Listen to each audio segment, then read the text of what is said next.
Hello everyone, and welcome to today's webinar hosted by the International Society for the Prevention of Child Abuse and Neglect.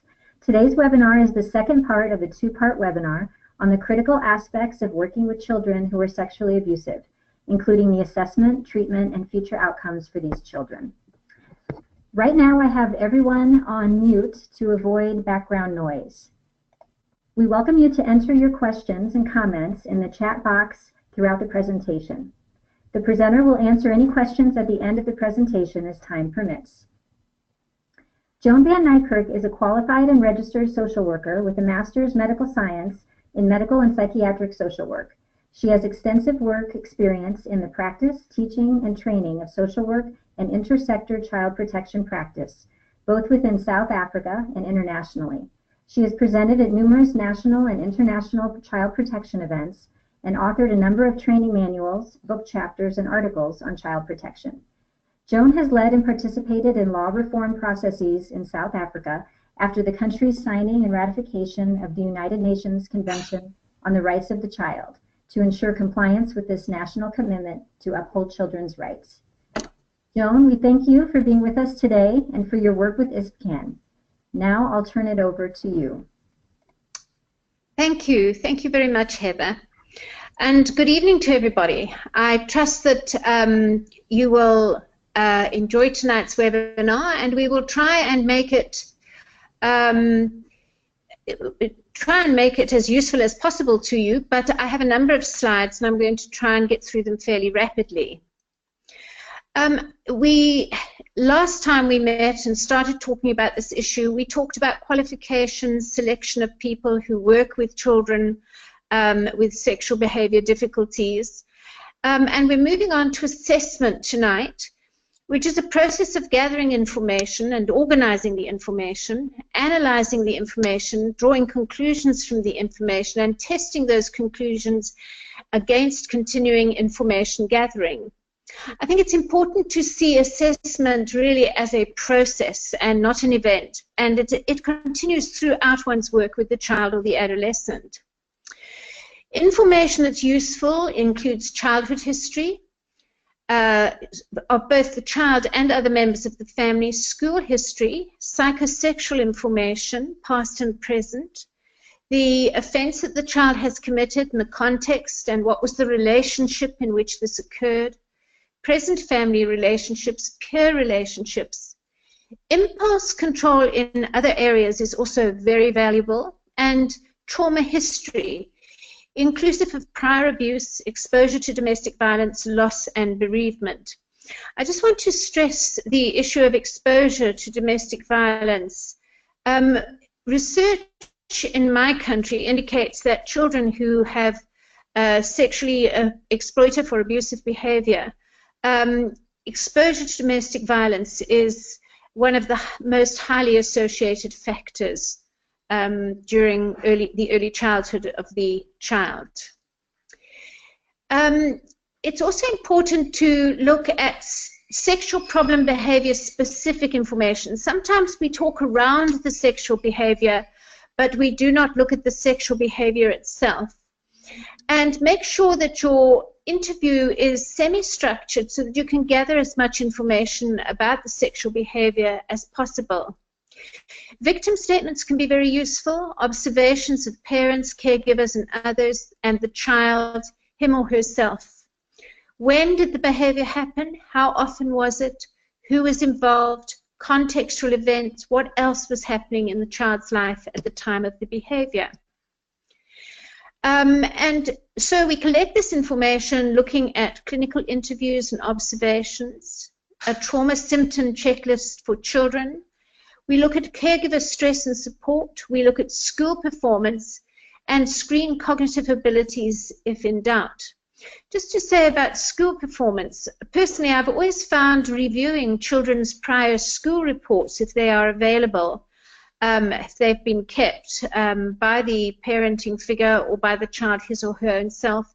School reports I find often contain a lot of information and sometimes make comments on the child's ability to comply with instructions and their impulse control and their social behavior. Adolescents, one needs to collect pretty much the same behavior I was talking about earlier, childhood, in the previous slide. And we do find that male adolescents with sexual behavior problems have fewer psychological problems than female adolescents. This is quite an interesting finding.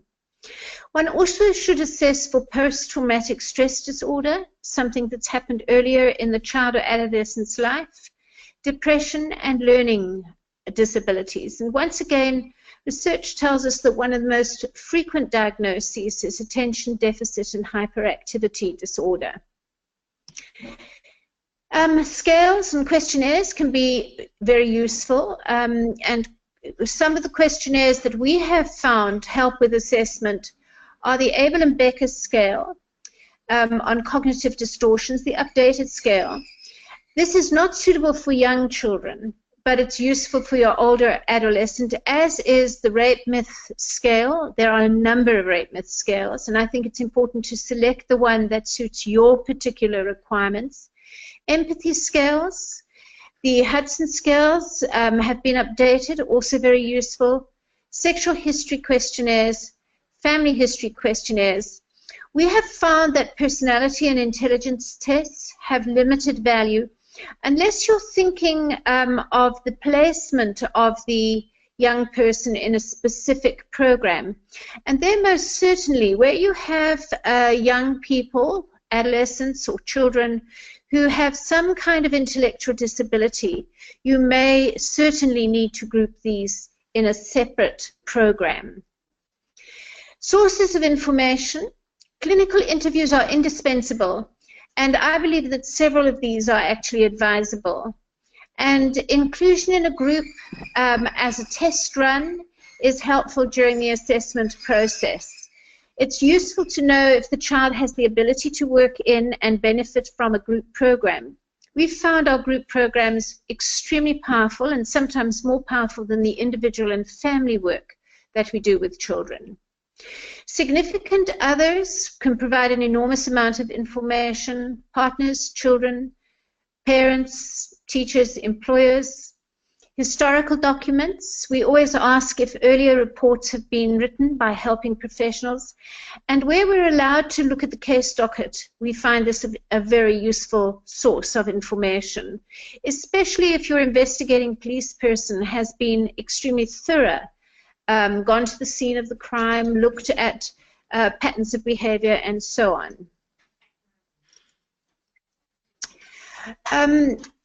As far as sexual history is concerned, this information must be gathered later in the relationship building process. You find that many children are just simply not able to describe sexual history to you in a meaningful way at the beginning of the relationship. This is an intimate part of the child's life.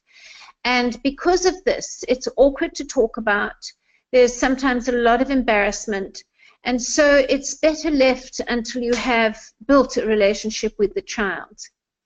It's useful to look at how has the family managed attitudes and their attitudes, and how they managed early sexual behaviors that they have noted. One needs to look at early and later childhood sexual experiences, the information that's been given about sex and sexuality. Just something here about children with intellectual disability. We find that these are children who are often not given a lot of information about sex and sexuality, and this could be quite a gap in terms of their education if they are educable. Early sexual experiences, one has to look at sometimes very early experiences the child may have had, including issues like self-touching and how this was responded to, exposure to pornography perhaps, of any kind. This is relevant. Again, just a comment here, we find that a factor commonly associated with sexually offensive behavior in children and adolescents is exposure to pornography. Not child pornography, interestingly enough, but most frequently adult pornography. One has to look at the child's attitudes or the adolescent's attitudes towards adult sexual interaction, attitudes towards women, attitudes towards other children, comfort with their own body, genitals, masturbation, sexual fantasies, which are truly difficult for children to talk about and are often denied. And I've already mentioned the use of and exposure to pornography. The sexual offence one needs to gather a lot of information about. What was the nature of the offence? Over what period did it occur? How did the child manage to get the victim to comply? Were there one or many children involved? The nature of the actual abuse, penetrative, outward touching, and so on. The use of violence, previous reports of inappropriate sexual behavior. And again, we often see children in programs where there have been previous reports and parents have felt, well, you know, it's just experimental, it's not an issue. And quite frequently when we see children, it's the second or even third report of something unacceptable. We need to have the child's view of the offence, the family's view of the behaviour, cognitive distortions around the offending behaviour, victim empathy. We need to know more about fantasies around the sexual offence. And again, was there any child or adult pornography similar to what the child themselves has enacted in the child's background? Experiences of abuse and trauma are quite interesting. We find that quite often older children and younger children sometimes, and even adults in our adult offender program may deny experiences of abuse and trauma, often because they do not perceive it as abuse. So when you begin to talk about early sexual experiences, it's clear that it was an abusive or exploitative sexual experience, but the response will be, but it didn't hurt me, and this is why I don't think I've hurt the other child that I involved in what I was doing. It is important to look at all forms of abuse: physical, emotional, sexual. Emotional neglect is often an associated factor. Was the abuse ever disclosed? And how did significant others respond to it? And how have the experiences or the experience been resolved in later life or dealt with in later life? And sometimes you'll find not at all. It's gone underground, not dealt with until you ask the question. Present family relationships are very important. Are these relationships close? How are they managed? Is there a sexual relationship between the spouses? How satisfactory is this? And how are differences of opinion resolved in present relationships? Impulse control is critical. We find that a lot of the children we work with have general management issues when it comes to impulse control: anger, frustration, perhaps even early alcohol and drug use, management of money, maybe complying with an impulse to steal, and sometimes with older children, impulse to gamble. So risk assessment is something that we're often asked about with regard to, will this child offend again? And I think it's really important to be aware of the fact that there's no risk assessment tool at present that gives us 100% predictability. So one must be very cautious. And if you are to give a report to a juvenile court or a child justice court, any assessment you have done that claims to measure risk should clearly also, one should also clearly explain the limitations of this, and exercise caution in giving opinions regarding risk, and try and remain current with emerging research. Also look at risk assessment that is not linked to static factors. We also have observed that the level of risk can change during the period and process of treatment, and sometimes it can increase when the child is going through a very difficult stage of describing something that is extremely anxiety-producing or difficult to talk about. And risk can also be related to context, developing maturity. A supportive context can reduce risk. An unsupportive context can actually increase it. So contextual issues do become very important. So Are obstacles to risk assessment? Well, most of these tools have a low population base rate. Behavior might not be trait-driven, so to have a risk assessment tool that looks at other personality traits is sometimes not reliable. We need to acknowledge that sometimes this behavior may be more situational and driven by environment and ecology, such as a lack of parental supervision, lack of sexual boundaries in the family, peer influences, and curiosity combined with opportunity, and changes in adolescent development and maturity. So no instrument has acceptable levels of validity and reliability to accurately predict the level of risk for a sexual offence in children. So we need to look at, sorry, I believe I must have gone in the wrong direction. Repeated slide, we'll ignore that. So just remember that although I'm going to draw your attention to some of these risk assessment scales, some of which are fairly old and some of which have been recently updated, they do not have 100% reliability. Risk assessment is based on actuarial research, so it's an inexact science.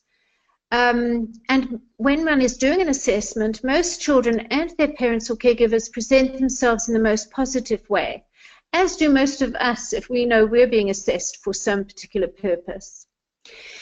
Motivation of the young person is not a constant factor, and this is important to recognize as well. When you are preparing someone to enter a treatment program, it varies, and external and internal factors sometimes change. Various studies on risk produce different results. They're dependent on knowing about the reoffences in relation to the population on which they're basing their particular risk assessment scale. And we do know that some children become more and more skilled at not getting caught. And some studies are based on residential populations. And here we have to be very careful that if we base a risk assessment scale on perhaps incarceration for our older adolescents, issues relating to risk in risk assessment of children in community-based programs could be quite different.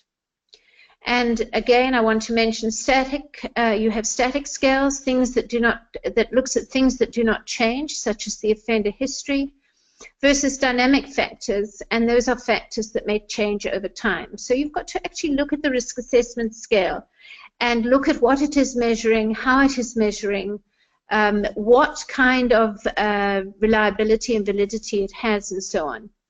Most of the scales that we have available to us are based on USA populations of children. So if you're listening to this presentation from another country, do have a look at whether or not there are scales available in your country that look at risk assessment for adolescents and children with problematic sexual behavior, and on what kinds of populations these risk assessment scales have been based. Now, the question is often asked, can these children and adolescents live in the community? And most can safely remain in the community during treatment, but some do need residential placement.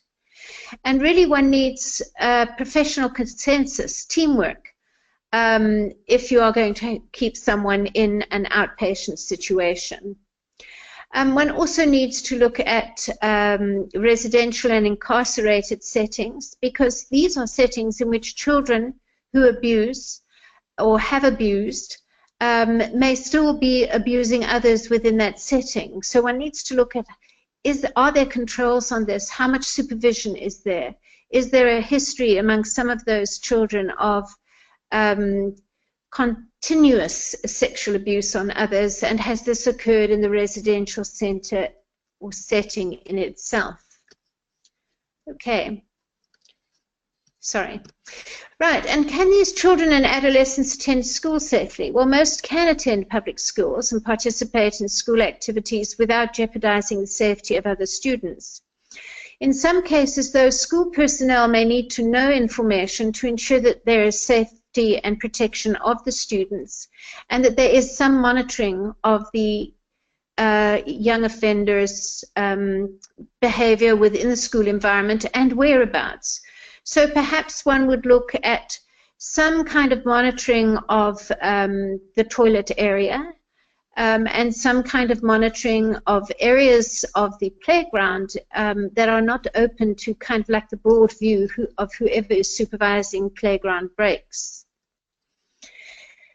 Most of these children are successfully treated in shorter, less intensive programs, and these outpatient group treatment programs can extend right up until 28 months. One doesn't want to overkill a situation. One doesn't, because this often makes a child feel there's something truly wrong with me, and can actually inhibit movement forward. And residential and inpatient treatment should be reserved for the most severe cases. Apologies, I can't do anything about the bell. Will these children grow up to be adult sexual offenders? This is something we're often asked. Current research shows that the sexual offense rate for youth who receive treatment is low in most US settings. And in my own country, in South Africa, we have a similar situation in terms of what we know. Studies suggest that the rates of sexual reoffense are about between 5 and 14%, and in fact are substantially lower than the rates for other delinquent behaviors such as drug use, drug possession, drug peddling, theft, and so on. I rather like Steen's decision matrix guide. Steen, interestingly, is an American psychologist who has a dual qualification. She's also an attorney. And this is something that we have used, and quite frankly, I find it more useful than many of the risk assessment scales that we've experimented with, because it looks at the offense, the nature, the degree of aggression, victim harm, frequency, duration, progression, victim selection, and substance abuse. It looks at the child that was offended against, and it looks at the offender himself or herself. And so these are extremely useful things to look at. So if you Google Steen, you will come across her book, and you may be able to retrieve it from a university library or a library of a clinic that deals with children with this kind of behavior challenge. So our high-risk children are those with patterns of abusive behavior, and where you have adolescents who actually describe strong feelings of sexual orientation to younger children. There are repeated abuses, there's previous failed therapy, there's absolute denial of the offense, there are strong irrational beliefs about abusive sexual behavior, and poor impulse control in other areas of functioning. The children who have these particular characteristics would normally be seen as a higher risk than children who perhaps are able to acknowledge their behavior, first time in therapy, other behaviors are not abusive, etc. Also, looking at high risk, those with few or no meaningful close relationships with adults or peers, constant projection of responsibility for one's behavior on others, and not necessarily just the sexual behavior, but other behavior that is questionable as well. And any psychopathology that impacts on the person being in touch with reality. And I think with that one needs to look at where you actually place a child with psychopathology that distances the child from reality. I don't believe they belong in community-based or offender-based programs. They really belong in a psychiatric assessment setting, and then moved from there into the treatment of choice. And also, it's difficult to work with children who have absolutely no interest or motivation with regard to therapy and behavior change. Now, that's not to say with the last point that we would exclude those children from a treatment program. We might include them and look at how we could perhaps build motivation. We like to have treatment contracts signed by the child, his or her caregiver, representatives of the organizations that run this program, and also representatives from the Department of Justice or correctional supervision. So the child is aware this is a really serious issue. I have to take my treatment seriously, and I have to attend. The contract should include things like duration, frequency of meetings, focus, when and where family members must be included, conditions that relate to the management of other relevant behaviors, and also in our communities we often have children doing, older children, not young children, doing some form of community service if they have been through the legal system. And sometimes even when they have not, we might look at some way of helping the child restore the balance in terms of what they have done in the community or in the family in which the offence has been committed. There are also clauses relating to confidentiality, which we limit in all our offender programs, expectations of participation and expectations of the therapist. People who come into those programs are expected to participate, so there must be a commitment to participation. The intention of the contract is to support the child's participation in therapy and under conditions that are protective of the rights of community members to security and safety, as well as motivating and supporting of change. And we like the family or caregiver of the child to also be party to that contract, because they must monitor and supervise the child's activities in the home space and ensure compliance with the contract apart from their usual parenting roles. Contracts might be reviewed from time to time and changed if this is believed to be in the best interests of the child. And we do offer opportunities for young offenders to continue to attend or return to the program if they feel vulnerable to reoffending, even where contractual arrangements have been fulfilled. We do have an open door policy. The treatment program that we have used over the years is team-based and multimodal. It includes a combination of individual, family, and group therapy and integrates a number of theoretical approaches, including psychodynamic, behavioral, rational emotive, family theories, and various methods of intervention. The core approach is a humanistic, client-centered one, although we do see a shift into cognitive behavioral therapy in many of our group programs in particular. It must be fitted to the needs of the child, tends to be long-term. We try and keep track of our children for a minimum period of 2 years, especially for those child offenders who've established a pattern of sexual offending. Central to our treatment program is the development of a close and trusting relationship with the child and family, and this enables disclosure and the management of intimate details. And it also provides and sustains the motivation to work towards change. And I cannot stress how important relationship is. Sometimes very difficult to build a relationship with these children, and you often find that as a therapist one has to be persistent and patient. Right, so the program may also include activities that allow for social bonding in the groups and the offloading of physical tensions and energies. For example, I'm very fortunate in that I've usually run these programs when I've been working in organizations that are fairly close to the beach, and sometimes a trip to the beach for a swim, beach games, can get rid of a whole lot of really pent-up anxiety, energy, and so on.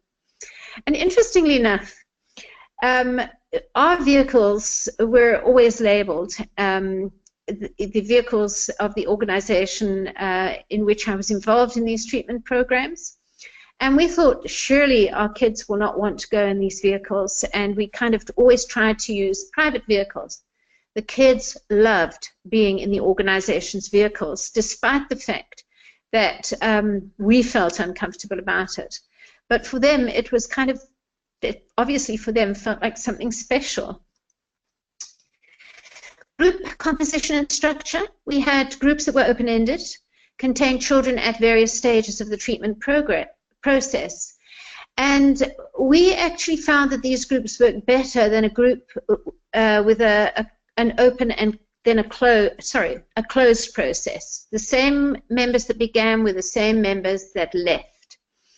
More experienced group members, in our experience, often provided help and support to the newer group members, and this facilitated the breaking down of denial, and it actually aided the disclosure of the behavior for the new members.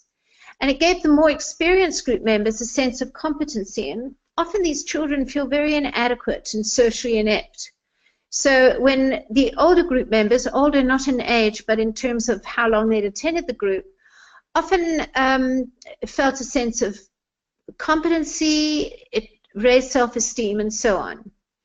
We selected on the basis of age, similar age, and language, because we are a country in South Africa with 11 official languages, so we had to have language similarity.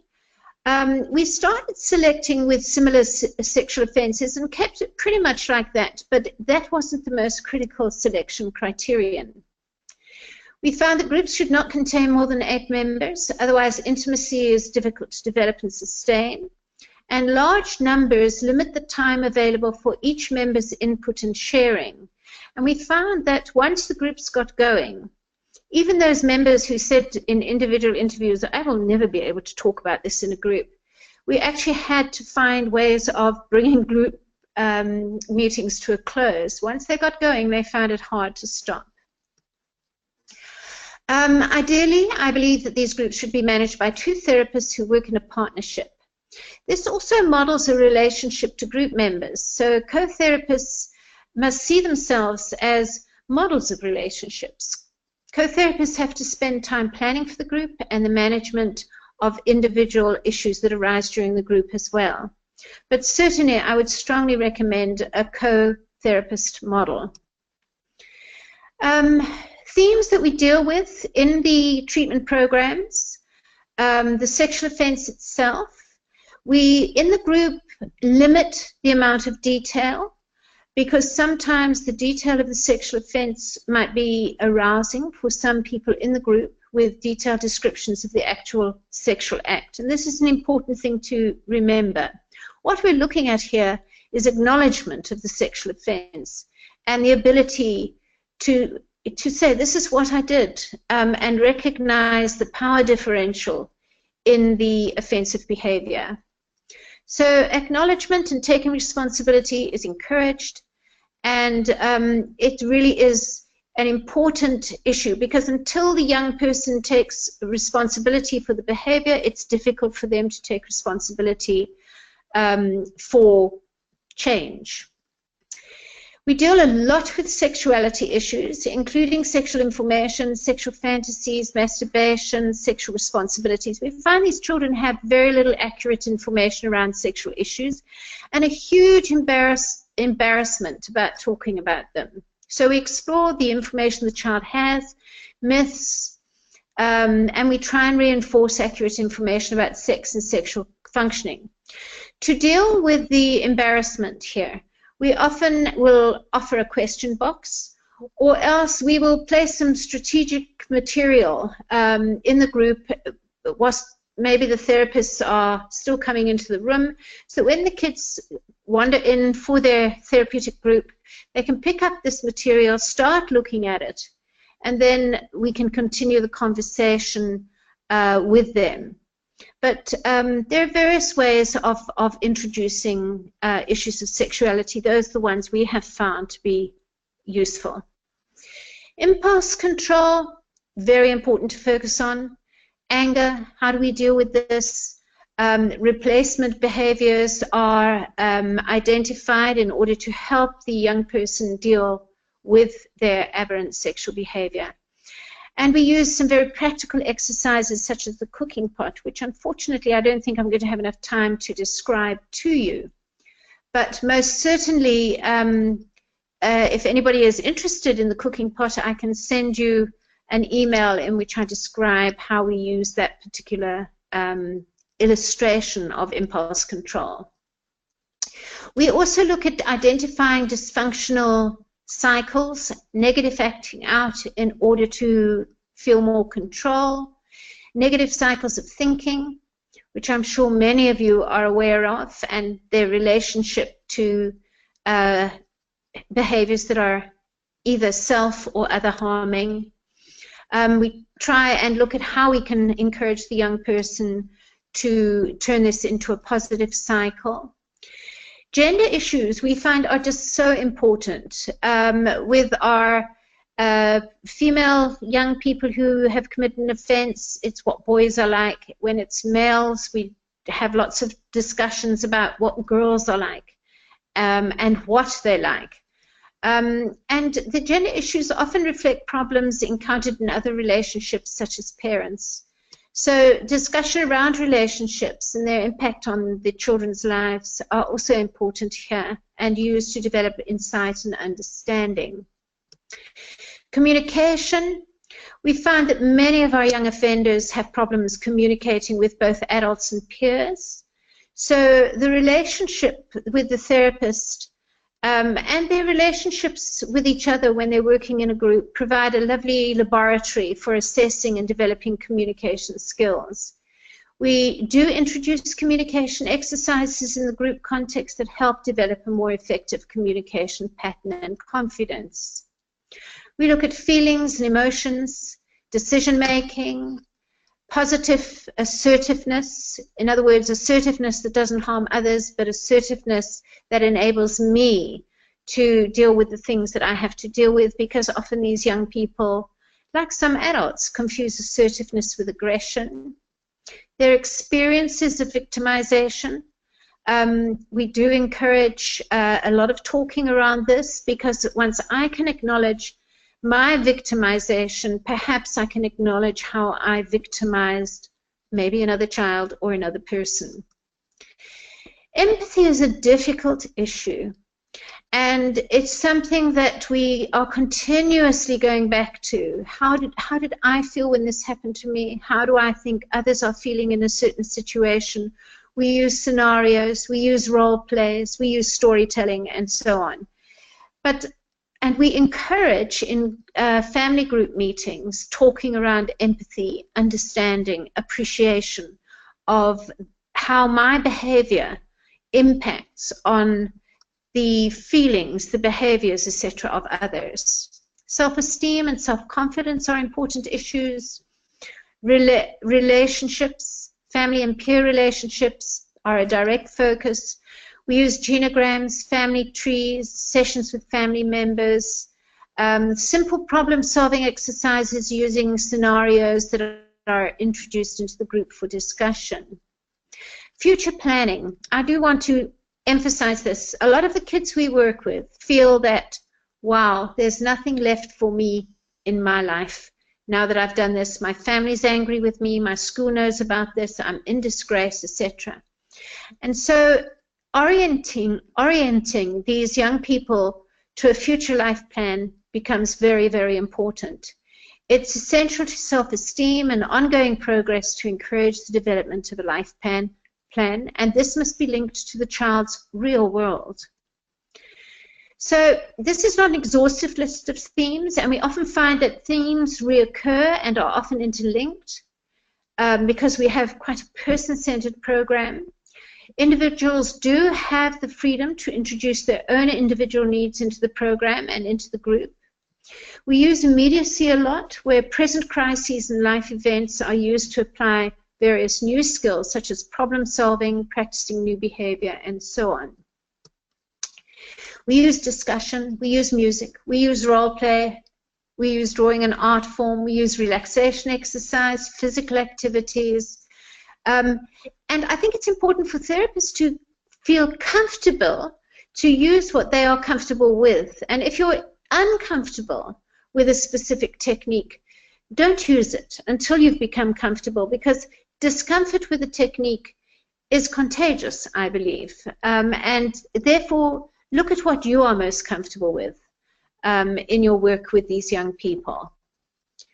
Setting up monitoring systems is very important. Therapy and policing compliant and processes are separate processes and should therefore be separated during the treatment process. They require different skills. So we have different expectations regarding the therapist and offender relationship and the role of whoever is going to be the monitoring system for this treatment program. The monitoring process, though, should be included in the contract for therapy. We are going to track how we're doing. Limited confidentiality is important because these young people must know if my behavior becomes unacceptable again, I commit another sexual offense, my therapist knows of this, it's got to be dealt with in the context of the larger team. Regular meetings are really important. We've often found that if we've had to cancel, postpone, or change the time of a regular meeting, attendance becomes problematic. We evaluate progress regularly, reaffirm goals, realign them if necessary, give honest feedback to the child. And for monitoring, we often use probation services, correctional supervision, family members, teachers, and even religious leaders who are empathic and able to see past the offense to the child as very useful in supporting this particular program. It's also important to build an evidence base for what you do. Does the cost of running the program justify the outcomes? How do we evaluate? What do we evaluate? The question for me is not offending enough? No, it isn't. We need to look at the child's entire behavior and relationships. And who do you look to for information on changed behavior? It's not enough to talk to the offender alone. Significant others have to be looked at as well. And so one looks at other parameters such as improved social skills and relationship with significant others. Right, that is the end of my presentation. So I'm going to move the screen back to the ISPCAN staff member. Heather, are you there? Okay, yes, I am here. Have I moved the screen appropriately? I believe. Yes. Just a minute, please. Has it come up? Sometimes there's a bit of a delay in showing the screen, but while we're waiting, Joan, we have a few questions for you. Yes, do go ahead with them. Okay. So, you know, you've been talking about therapies for the offender, and wondering if your program also works with the victims of these cases, and if there's ever a situation in which, you know, co-therapy occurs between victim and offender. Well, yes, we do run a separate program for victims, and we try to keep our victim and offender programs entirely separate, in separate spaces. This can be quite a challenge in a resource-constrained environment, and in South Africa, I think many of us do work in very resource-constrained environments. Victim-offender mediation, though, is quite problematic.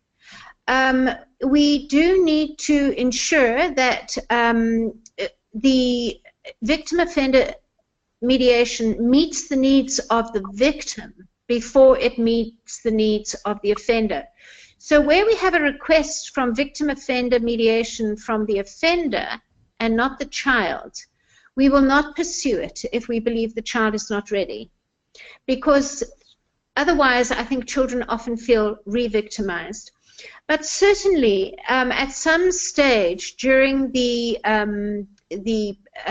treatment, we do look at the possibility of this. Okay, thank you.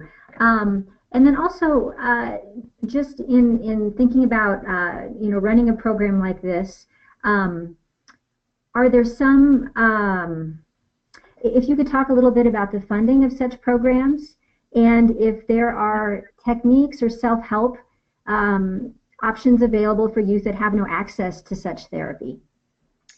This is very, very problematic. funding, especially in a developing country, when we started these programs, we ran them, believe it or not, for the first 20 years solely on the back of donated professional time. And the staff who were involved in these programs did not get any extra payment and did not get that much relief in terms of other work, because we just believed that these programs were so important to run. We do not have a very efficient or effective justice system in South Africa, and most of the time these kids were just left in their communities, left in their families, and their behavior just continued. And for us, this simply wasn't acceptable. We could find treatment funding for victims, but not for the people, adults or children, who were committing these offenses. Then we were lucky enough, post-apartheid, from the year 2010, to have a Child Justice Act that set up diversion programs for children in conflict with the law. And then at last we had funding available. However, it wasn't easy funding to access, and unfortunately at times it got hijacked by various other political interests. But yes, we see a growing move towards funding these programs in our own country. And I might also add to that, it is not a popular funding option for donors either. Again, when we've had external donors to the program, it's usually been very limited, or they want to focus entirely on victims. Yeah. There was another part to that question, Heather. What was it? I didn't answer it. Oh, if there are techniques or things that you suggest for youth who have no access to such therapy. You know, I think in that case, something is better than nothing. What one might do is perhaps have a day of work with that child, the family, and someone who can act as a mentor within that child's own environment. Maybe it is a religious leader. Maybe it is a school teacher. One also, if the child has it available, but again, in our rural areas, this would be an absolute luxury, one might attempt therapy by Skype. Skype is increasingly being used in therapeutic environments, and not just for medical and physical problems, but also for psychotherapy as well. And most certainly, I think it is worth trying if there is no other option. There are obvious limitations, as we can see this evening. I would like to see everybody who's listening in this evening gathered around in a circle, and we could really kind of look at issues in depth. And the same tends to happen when you use Skype in order to work with someone therapeutically. So one could try Skype, and one could try an intervention that involves a spectrum of role players in the child's community with the child and the family, and then keep in contact maybe through phone calls, email, or whatever is available. But I would certainly make the effort, because children who get no help at all are the ones who may repeat the behavior or get involved in some other kind of behavior which is equally offensive. Okay, thank you very much.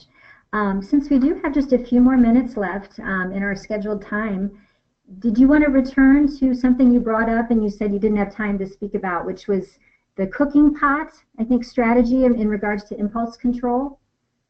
Oh, yes, yeah.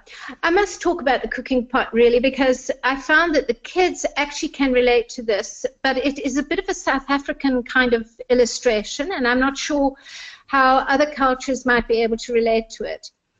But in many of our cultures, food is cooked in a cooking pot over a fire, and even in the cultures for whom this wasn't kind of like a traditional thing, we've moved to cooking in cooking pots over barbecues, you would say, in the US. Our cooking pots are often three-legged pots that stand or are hung over a fire. So we ask the child to imagine themselves, and we use this with adults as well, and sometimes I find that colleagues use it in order to kind of look at their own ways of dealing with tension and difficult emotions. So we ask the child to imagine themselves as a cooking pot, full of emotions, all sorts of things: anger, sexual desire, loneliness, frustration. And we ask them to see the fire under the pot as those things in their environment which tend to activate those feelings and make those feelings more difficult to manage. And we ask them to think of their pot as having a lid. And we ask them to think, well, what happens if you've got something in a pot over a very hot fire? And the answer is, well, it boils over and the food is spilt. And sometimes it even puts the fire out. So what do we need in our cooking pot? We need some safety valves. So perhaps when that pot is merrily boiling away, we may just tilt the lid a little bit in order to make a safety valve. And then we ask children, what safety valves can you think of in your own environment? When you're not in the group and you can't talk about that problem, what other safety valves exist in your environment? So a child might say, well, maybe my guidance counselor at school knows about this problem and I can just go and talk to them. Or maybe I can say to my mom, I have something I need to talk about when you're not so busy, and can we chat? Or maybe I can write a letter to my therapist and make sure that she gets it in some way or another. So we ask children to think of this. Maybe it might not be a sexual urge. It might be a strong feeling of anger and frustration. And we believe that when children learn to control one impulse, they often find it easier to apply that learning to other impulses as well. So we encourage them to think broadly: anger, frustration. Oh, when I'm feeling really angry, it helps me to get out on the playground and kick that ball so hard that it bangs off the fence. It makes that twanging, banging noise that I like to hear when I'm really, really angry. But I must remember I mustn't do that if another child could get hurt in that process. Or maybe I can go home and throw a few pebbles at the back fence. Whatever helps that child offload that deep and intense feeling of tension. Yeah. Children can often relate to that more easily than they can understanding the issue of a stress ball, or a more adult way of escaping tension. Adults tend to escape into things like reading, or taking myself off to a spa, or if they can afford it, or issues like that. But we find children need very practical suggestions. Okay, thank you very much for that explanation. It certainly seems that these strategies are relevant across all cultures. So that is it for our question portion of the webinar. We want to thank you again, Joan, for sharing. Yes, I must apologize for the disturbances in the background. It's just that tonight, and I don't mind sharing this with everybody listening, we have a nice family dinner. So I think people are coming to say, am I finished yet? Well, that's been no problem at all. Thank you so much for sharing this information, and for everyone in the audience for being with us for this today. And a recording of this webinar and a PDF version of slides shown on today's webinar will be available on our website within 24 hours. So please visit us there at ISPCAN.org for more information. And we also would like to encourage you to become a member of ISPCAN if you're not already, so that we can continue with informational webinars such as these in the future. And certainly we invite you to join us to celebrate our 40th anniversary in The Hague this October and in Dubai in November. If you're interested in presenting or have ideas for topics for our webinar series, please contact us at resources@iscan.org. Thank you all again for your time today, and we hope you have a good day or night wherever you are.